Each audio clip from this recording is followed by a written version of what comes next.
हमारे साथ जुड़े हैं प्रद्युमन जी, परिचय के मोहताज नहीं है, आप सब जानते हैं, हमेशा जुड़ते रहते हैं। आपका बहुत बहुत स्वागत है प्रद्युमन जी। जी धन्यवाद। जी प्रद्युमन जी, क्या स्ट्रेटेजी चल रही है नवीन जिंदल जी की? देखो, नवीन जिंदल इस बार तीसरी बार कुरुक्षेत्र से सांसद बने हैं। 2 बार पहले वो जो है कांग्रेस पार्टी की टिकट पर वहां से चुनाव जीत चुके हैं, 2004 और 2009 का। और 2014 में वो चुनाव हार गए थे। 2019 में उन्होंने चुनाव नहीं लड़ा। 2024 में वो कुछ ही मिनट पहले बीजेपी में शामिल हुए और बीजेपी ने उनको टिकट दे दिया और वो एमपी बन गए। हरियाणा प्रदेश के जो वर्तमान में जो सांसद जीते हुए हैं, भारतीय जनता पार्टी के हों चाहे कांग्रेस पार्टी के हों, उनमें तीसरी बार सांसद जीत करके वो एक वरिष्ठ जो सांसद हैं उनकी श्रेणी में आ चुके हैं। अब उनकी नजरें विधानसभा चुनाव पर हैं और वो जरूर ये चाहेंगे कि ज्यादा से ज्यादा जो उनके नजदीकी हैं उन लोगों को टिकटें मिलें। जो अभी जो सूचनाएं मिल रही हैं उसके मुताबिक हरियाणा की राजनीति में नवीन जिंदल सक्रिय हो चुके हैं।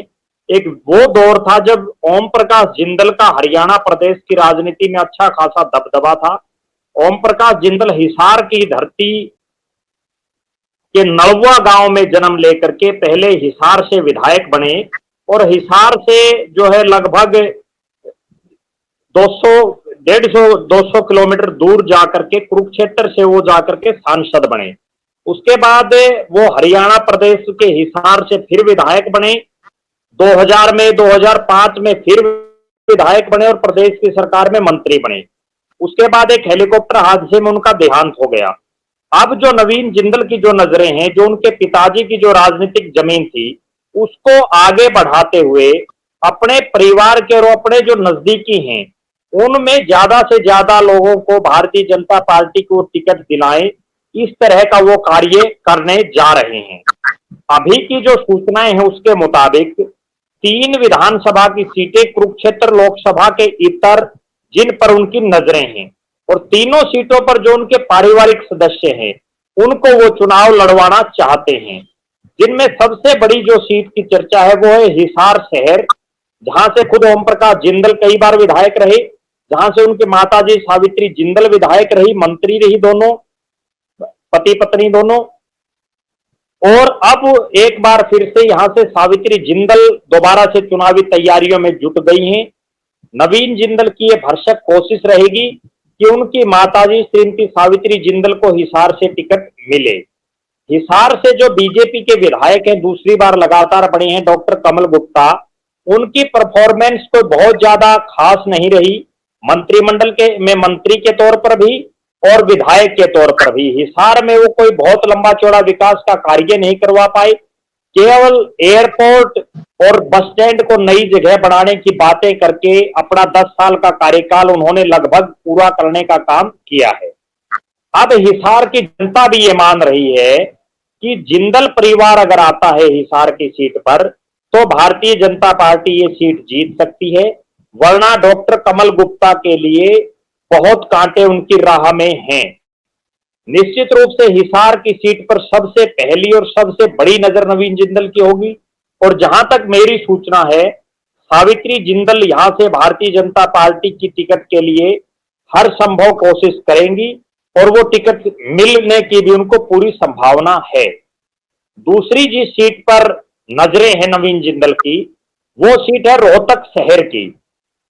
रोहतक शहर से जो उनके बहनोई हैं मनमोहन गोयल, जो अभी वहां नगर परिषद जो नगर निगम रोहतक है उसके मेयर भी रहे हैं, हालांकि अब उनका कार्यकाल पूरा हो चुका है। 5 साल वो जो है मेयर रहे और मेयर के तौर पर वो लगातार लोगों के बीच में रहे। मनमोहन गोयल का राजनीतिक परिवार रहा है, उनके जो पिताजी हैं वो मंत्री भी रहे हैं, रोहतक के विधायक रहे हैं और उनका अग्रवाल समाज में बहुत बड़ा नाम रहा है। कहीं ना कहीं मनमोहन गोयल को टिकट दिलाने के लिए हर संभव प्रयास नवीन जिंदल यहां भी करेंगे। यहां से जिसको बीजेपी ने पिछली बार टिकट दी या उससे पहले दी, मनीष ग्रोवर कुछ ही रोज पहले ये घोषणा कर चुके हैं कि वो रोहतक से अगला चुनाव नहीं लड़ेंगे। हालांकि एक दिन बाद ही उन्होंने यू टर्न भी ले लिया, लेकिन उसके बावजूद ऐसा लग रहा है कि जो मनीष ग्रोवर लगातार रोहतक से चुनाव लड़ रहे थे आखिर उनके मन में ये बात आई कि वो चुनाव नहीं लड़ेंगे, तो कहीं ना कहीं ये समीकरण बढ़ रहे हैं कि रोहतक में भी जो पंजाबी, जब से मनोहर लाल खट्टर जी को हटाया है, तब से हो सकता है अंदर खाते उनके मन में, पंजाबी समाज के मन में कुछ चल रहा हो और उसका खामियाजा मनीष ग्रोवर को ना भुगतना पड़े, इसलिए हो सकता है उन्होंने इस तरह का बयान दिया हो। रोहतक में मनमोहन गोयल पिछली बार भी टिकट की रेस में प्रबल दावेदार थे, लेकिन पिछली बार चूंकि मनीष ग्रोवर सिटिंग एमएलए और मंत्री थे सरकार के, तो उनकी टिकट नहीं कट सकी। और इस बार जो है टिकट कटना भी उनकी आसान, और वो खुद भी सही मन से नहीं चाहते मनीष ग्रोवर कि वो चुनाव लड़े। नवीन जिंदल का जो तीसरा जो प्रयास रहेगा वो रहेगा हांसी विधानसभा सीट पर, जो हिसार जिले की सीट आती है। यहाँ भले ही जिस नेता के लिए वो प्रयास करेंगे वो ब्राह्मण समाज से हैं, लेकिन वो जिंदल परिवार के वर्षों से एक फैमिली मेंबर की तरह रहे हैं, उनके परिवार के सदस्य रहे हैं।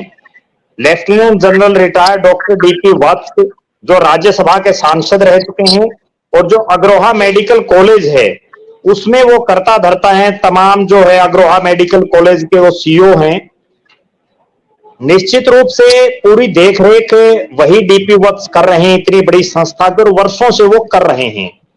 और जिंदल परिवार जब भी राजनीतिक या सामाजिक कोई कार्यक्रम करता है तो उसमें भी जनरल डीपी वत्स को एक बड़ी जिम्मेदारी दी जाती है।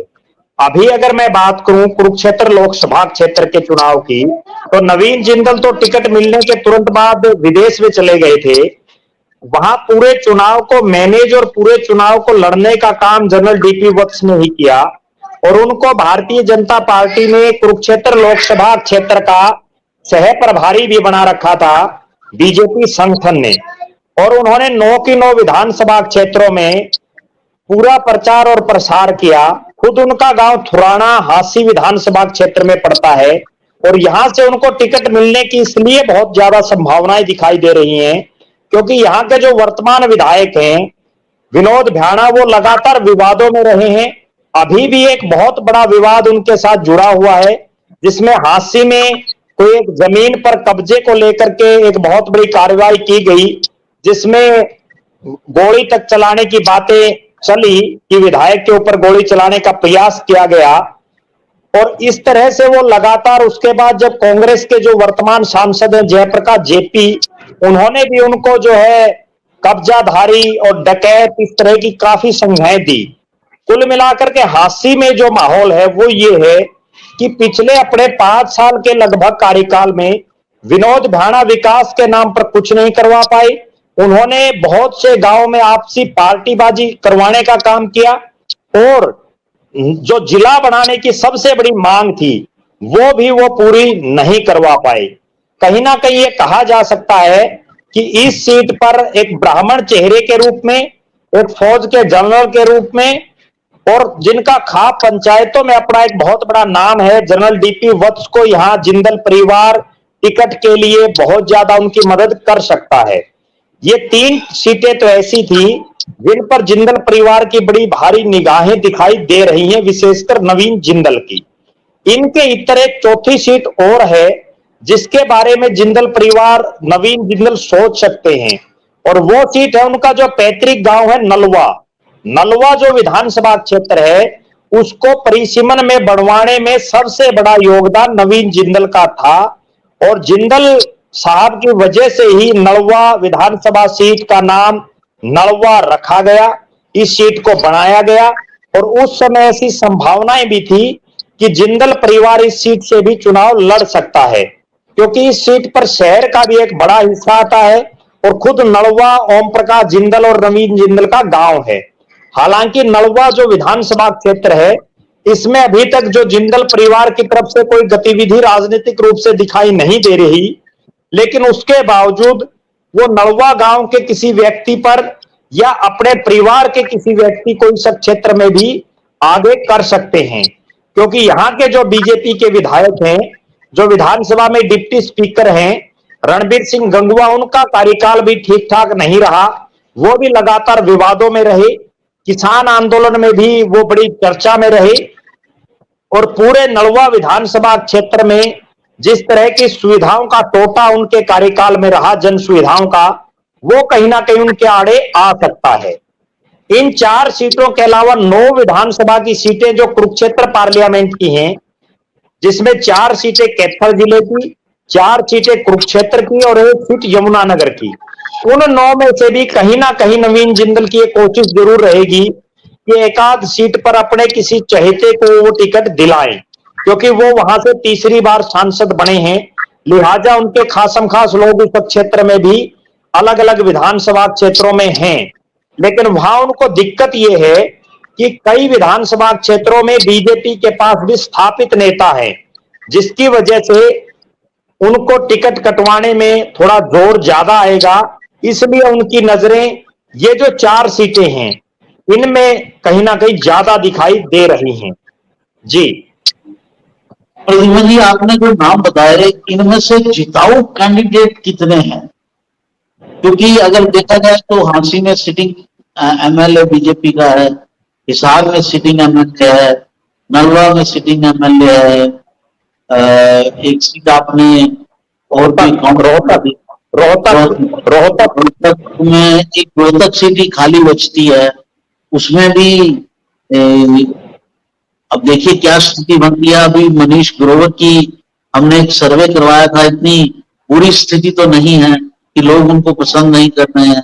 हमारे सर्वे में 60% के करीब लोग जो हैं वो मनीष ग्रोवर के पक्ष में थे और 23% जो हैं वो मनमोहन जी के पक्ष में थे। तो इनमें जिताऊ कैंडिडेट और हारने वाले कैंडिडेट कौन से लगते हैं?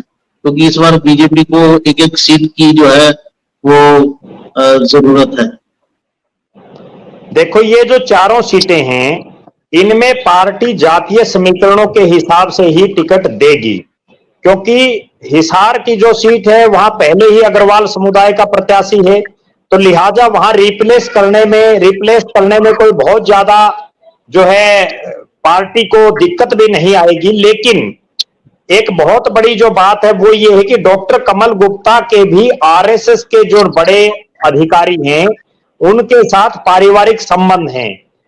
आरएसएस के बहुत बड़े जो स्तर पर जिनकी नियुक्ति की गई है उनके साथ उनका पारिवारिक जो है रिश्तेदारी है उनकी खुद की, तो कहीं ना कहीं कमल गुप्ता भी कमजोर प्रत्याशी नहीं है, लेकिन जिताऊ नहीं है। जहां तक बात है जिताऊ की, तो जिताऊ जिंदल कमल गुप्ता के मुकाबले काफी भारी दिखाई दे रही हैं। दूसरी बात, अगर बात करें रोहतक की, रोहतक में केवल जातीय समीकरणों पर टिकट जाएगी। अगर पंजाबी प्रत्याशी उतारना है तो मनीष ग्रोवर ही हैं, कोई और विकल्प दिखाई नहीं दे रहा। लेकिन कई बार पार्टी ये सोचती है कि हम यहां से अग्रवाल समुदाय के किसी प्रत्याशी को उतारें, क्योंकि अग्रवाल समुदाय के बहुत से लोग वहां से विधायक जो है अलग अलग समय पर चुनाव लड़ चुके हैं, तो कहीं ना कहीं वहां मनमोहन गोयल का दावा भी एक मजबूत दावा है।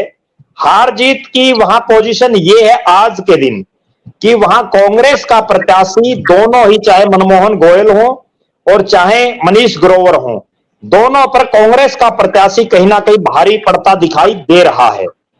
तीसरी जो सीट है हांसी विधानसभा की, हांसी विधानसभा में हालात ये है कि विनोद भाना चुनाव नहीं जीतने की हालात में है, क्योंकि विनोद भाना का जो राजनीतिक इतिहास है अगर हम पिछले सालों का भी उठाएं तो भी वो एक चुनाव जीतते हैं और अगला बुरी तरह से हारते हैं।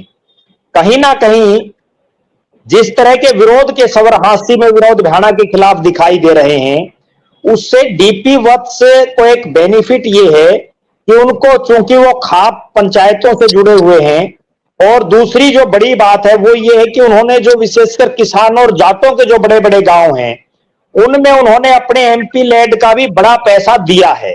उन्होंने जब प्रधानमंत्री सांसद आदर्श ग्राम योजना जो मोदी जी ने लॉन्च की थी, उसमें जब गांव गोद लेने की बात आई तो उन्होंने क्षेत्र का जो एक सबसे क्रांतिकारी जो गांव है इस विधानसभा क्षेत्र का, कंवारी गांव, उस कंवारी गांव को उन्होंने गोद लेने का काम किया और उस कंवारी गांव में उन्होंने लाखों रुपए अपने एमपी लेड से भी और सरकारी योजनाओं से भी देने का काम किया। हल्के के बड़ा गांव पड़ता है उमरा जो मलिक सातबास खाप पे आता है, जिसमें 9 गांव हांसी हल्के में पड़ते हैं, उस खाप के 11 में से और उस उमरा गांव में भी उन्होंने लाखों रुपए देने का काम किया है। कहीं ना कहीं डीपी वत्स के साथ जो समीकरण बनते हैं वो खुद ब्राह्मण हैं, पंजाबियों में वो ब्याहे हुए हैं, और जाट उनको जो है अपना बहुत नजदीकी अपनता उनके अंदर दिखाते हैं, क्योंकि वो फौज में रहे और जाट रेजिमेंट में रहे हैं। जो एक बहुत बड़ी बात यह है कि वो खुद जाट रेजिमेंट में उन्होंने नौकरी की है। तो कहीं ना कहीं ये कहा जा सकता है कि विनोद भ्याणा के मुकाबले डीपी वत्स बहुत ज्यादा मजबूत उस इलाके में हैं। चौथी जो सीट है नलवा विधानसभा, नलवा में इतना तय है कि जिस तरह के हालात और समीकरण हैं, और 5 साल का लगभग जो रणबीर गंगवा का वर्तमान कार्यकाल, 5 साल का इससे पहले का कार्यकाल और उनका राज्यसभा का कार्यकाल, अगर वो सारा 15 साल का उनका कार्यकाल जोड़ दें तो भी वो नलवा विधानसभा क्षेत्र में विकास के नाम पर कुछ नहीं करवा पाए। वो तो सिर्फ हालात और परिस्थिति ऐसी बनती है कि वो चुनाव जीत जाते हैं। पिछले दोनों जब वो चुनाव जीते, मैं एक उदाहरण दूं दर्शकों को, रणबीर गंगवा जिस नलवा विधानसभा से चुनाव लड़ते हैं वो जाट डोमिनेटेड सीट है, जिसमें सबसे ज्यादा जाट मतदाता किसान मतदाता हैं। 2014 के चुनाव में उन्होंने चौधरी ओम प्रकाश चौटाला की पार्टी इनेलो से चुनाव लड़ा और जाट मतदाताओं ने बम्पर वोटिंग उनके पक्ष में की, चौटाला साहब की पार्टी की वजह से, और वो चुनाव जीत गए। 2019 में हालात ये बने, हालांकि उनकी हालात बहुत खराब थी चुनाव जीतने की, लेकिन वहां परिस्थितियां ऐसी बनी कि कांग्रेस और जो जेजेपी है दोनों ने जाट प्रत्याशी वहां चुनावी मैदान में उतारे, और इनके अलावा इनेलो और एक निर्दलीय भी जाट प्रत्याशी वहां खड़े थे। 4 जाट उम्मीदवारों के खड़ा हो जाने की वजह से रणबीर गंगवा को सीधा फायदा मिला और वो कांटे के मुकाबले में जीतने में कामयाब रह गए। मैं इतना तो जरूर कह सकता हूं कि वो किस्मत के धनी हैं, जिसकी वजह से वो 2 बार जीत गए। उससे पहले 2009 में वो विधानसभा का चुनाव जब हारे, तब भी हारने के बाद उनको राज्यसभा में भेज दिया गया था। लेकिन उसके बावजूद आज जो उनके हालात है विधानसभा क्षेत्र में, क्योंकि वो पहली बार विधायक से ऊपर और सांसद से ऊपर के एक पद, डिप्टी स्पीकर के पद पर गए, जहां वो खुद ग्रांट बांटने के योग्य हैं, उसके बावजूद वो नलवा विधानसभा में कुछ नहीं करवा पाए विकास के नाम पर। कहीं ना कहीं उनका जिस तरह का विरोध दिखाई दे रहा है वहां, उससे ऐसा लग रहा है कि बीजेपी यहां से भी किसी नए चेहरे को चुनावी मैदान में उतार सकती है। जी। और कुरुक्षेत्र डिस्ट्रिक्ट में कोई ऐसा नाम आपकी नजर में आता है जिस पर नवीन जिंदल ज्यादा जोर डाल सके? देखो, अभी फिलहाल इस इलाके में ऐसा कोई नाम उभर करके सामने नहीं आ रहा, ना ही कोई आदमी इस तरह से अभी तक कोई प्रयास कर रहा है। अगले जो 15 दिन है उसके बाद क्या हालात बनते हैं, इस बात पर हम 15 दिन के बाद ही चर्चा कर पाएंगे। जी प्रतिभा जी, आपने पूरा परिस्थिति समझाई, नवीन जिंदल का जोर दिखाया। दरअसल अलग अलग नेता जो हैं वो बीजेपी पर अपने कैंडिडेट्स को टिकट देने का दबाव बना रहे हैं, नवीन जिंदल भी उनमें से एक हैं। तो इस पूरे समीकरण को आपने समझाया और ये पूरी जानकारी हमारे दर्शकों के साथ शेयर की, जो इस इलाके के हैं वो इसे समझेंगे। आपका बहुत बहुत धन्यवाद, आपने अपना समय दिया। जी धन्यवाद।